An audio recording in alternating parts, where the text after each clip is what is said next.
નમસ્કાર વિદ્યાર્થી મિત્રો, સ્વાગત છે આજના લેક્ચરમાં. દોસ્તો, કોઈએ ખૂબ સરસ કહ્યું છે કે જિંદગીમાં ખુશી આવે તો મીઠાઈ સમજીને ચાખી લેજો, અને જ્યારે દુઃખ આવે ત્યારે એને દવા સમજીને ખાઈ લેજો. જિંદગીની અંદર સુખ અને દુઃખ એ એક સિક્કાની બે બાજુ સમાન છે મિત્રો. સુખ અને દુઃખ એ જીવન ચક્રમાં સતત ને સતત આવ્યા કરશે, પણ જ્યારે આપણે ખુશ હોઈએ, આપણા જીવનમાં સુખ હોય, ત્યારે એને આપણે મીઠાઈ સમજીને ચાખી લઈએ, એટલે કે એનો આનંદ લઈએ. અને જ્યારે દુઃખ આવે ત્યારે દુઃખમાં પડી ભાંગવાને બદલે એ દુઃખ એ થોડા સમય માટેનું સંકટ છે આવું સમજીને એને દવા સમજીને આપણે ખાઈ લઈએ તો 100% દુઃખ પછી થોડા સમયની અંદર ફરી પાછું સુખ આવશે, જેનાથી આપણને ખુશી પ્રાપ્ત થશે. આવો મિત્રો, માં સરસ્વતીને વંદન કરીએ.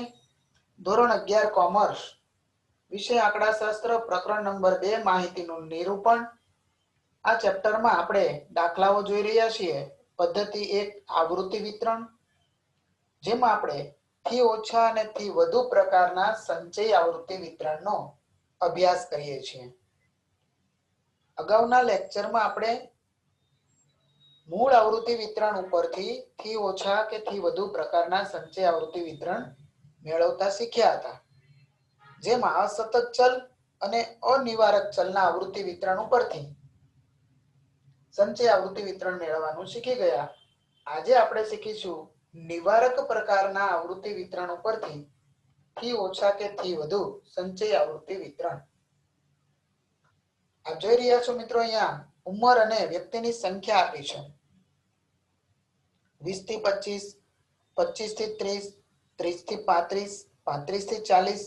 મતલબ અહીંયા આપેલા વર્ગ, જે પહેલો વર્ગ છે એની ઉર્ધ્વ સીમાનું નિવારણ, એટલે કે 25 નું નિવારણ પછીના વર્ગમાં થાય છે, માટે અહીંયા નિવારક આવૃત્તિ વિતરણ આપેલું છે. માત્ર દાખલાની અંદર ફરક એટલો પડશે કે જ્યારે આપણે થી ઓછાની ગણતરી કરતા હશું અને ઉર્ધ્વ સીમા બિંદુ ધ્યાનમાં લેવાના હોય, ત્યારે અહીંયા જે તે વર્ગ માટે ઉર્ધ્વ સીમા પોતે જ ઉર્ધ્વ સીમા બિંદુ બનશે, કારણ કે 25 વત્તા 25 ભાગ્યા 2 એટલે 50 ભાગ્યા 2 થશે અને 25 જ જવાબ આવશે. આગળ વધીએ મિત્રો. થી ઓછા પ્રકારનું સંચય આવૃત્તિ વિતરણ, જેમાં વર્ગ અંતરાલ 20 થી 25 માટે ઉર્ધ્વ સીમા બિંદુ થશે 25. એટલે મેં હમણાં જ વાત કરી કે નિવારક આવૃત્તિ વિતરણ હોય ત્યારે જે તે વર્ગ માટે ઉર્ધ્વ સીમા બિંદુ એ ઉર્ધ્વ સીમા પોતે જ હોય છે. આવું દરેક વર્ગ અંતરાલ માટે ઉર્ધ્વ સીમા બિંદુ પહેલા લખી લઈએ. અહીંયા શરૂઆત 20 થી એટલા માટે કરેલી છે કે નાનામાં નાનો છેડો 20 છે અને મહત્તમ 60 છે. ત્યાર પછી દરેક વર્ગના ઉર્ધ્વ સીમા બિંદુ, એટલે પહેલા વર્ગમાં 25 છે તો 25 થી ઓછી, ત્યારબાદ 30 થી ઓછી, 35 થી ઓછી ઉંમર ધરાવતા વ્યક્તિઓને આપણે અહીંયા ગણતરી કરીશું.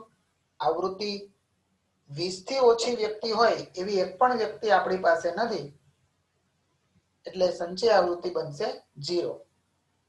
હવે મિત્રો 25 કે તેનાથી ઓછી, તો પહેલો વર્ગ અને તેનાથી ઓછી નથી, એટલે 9 વ્યક્તિ એવા છે જેની ઉંમર 25 થી ઓછી છે અને એની સંચય આવૃત્તિ થશે 9. હવે આપણે અંદર ઉમેરતા જવાનું છે દોસ્તો. 30 થી ઓછી આવે એટલે 9 વત્તા 20 થશે 29. એ 29 માં ફરી પાછા આપણે 7 પ્લસ કરીશું, એટલે કે 35 થી ઓછી ઉંમર ધરાવતી વ્યક્તિ ટોટલ થશે 29 વત્તા 7 એટલે કેટલી? 36. આપ જોઈ રહ્યા છો અહીંયા ક્રમશઃ એક એક બ્લોકની વ્યક્તિઓની સંખ્યા પ્લસ થતી જશે. 40 થી ઓછી ઉંમર ધરાવતી વ્યક્તિ, તો એની સંખ્યામાં 4 હજુ પ્લસ થશે એટલે 40. 45 થી ઓછી ઉંમર ધરાવતી વ્યક્તિ 9 વત્તા 20 વત્તા 7 વત્તા 4 વત્તા 3 43. આ 3 વધી ગયા. હવેના પછી 50 થી ઓછી ઉંમરમાં હજુ વધારે પ્લસ 4 થશે એટલે 47. 55 થી ઓછી ઉંમર ધરાવતી વ્યક્તિમાં 2 વધુ પ્લસ થશે એટલે 49. અને અંતે 60 થી ઓછી ઉંમર ધરાવતી વ્યક્તિમાં બધી જ વ્યક્તિઓનો સમાવેશ થશે એટલે જવાબ આવશે 50. આપ જોઈ રહ્યા છો અહીંયા દરેક આવૃત્તિ જે છે સંચય આવૃત્તિ ચડતા ક્રમમાં છે. આપણે અગાઉ જોયું હતું કે થી ઓછા પ્રકારનું આવૃત્તિ વિતરણ હોય ત્યારે ઉધ્વ સીમા બિંદુને ધ્યાનમાં લઈને ગણતરી કરીશું અને સાથે સાથે જે CFI આપણને મળશે એ ચડતા ક્રમમાં જોવા મળે છે. ત્યાર પછી દોસ્તો હવે થી વધુ પ્રકારનું સંચય આવૃત્તિ વિતરણ જોવા તરફ જઈ રહ્યા છીએ તો એમાં આપણે કોષ્ટકની અંદર અધઃ સીમા બિંદુની જરૂર પડશે અને નિવારક પ્રકારના આવૃત્તિ વિતરણમાં અધઃ સીમા જે હોય છે એ જ અધઃ સીમા બિંદુ બને છે એટલે કે 20. આ રીતે દરેક વર્ગ માટે મેળવીએ અધઃ સીમા બિંદુ તો 20 કે તેથી વધુ 25 કે તેથી વધુ દરેક વર્ગના અધઃ સીમા બિંદુ અને અંતે 60 એન્ડ આવશે. હવે આપણે જોઈએ 20 થી વધુ ઉંમર ધરાવતી વ્યક્તિ કેટલી તો આ દરેકે દરેક વ્યક્તિની ઉંમર જો 20 કરતા મોટી છે એટલે 50 વ્યક્તિ એ 20 થી વધુની કોલમમાં આવી જશે અને CFI થશે 50. હવે 25 થી વધુ ઉંમર ધરાવતી વ્યક્તિ તો 25 પછીના વ્યક્તિ આવશે એટલે 9 માઈનસ કરશું. આ 9 ઓછા થઈ ગયા એટલે 20 પછીના દરેક વ્યક્તિ આવી જશે.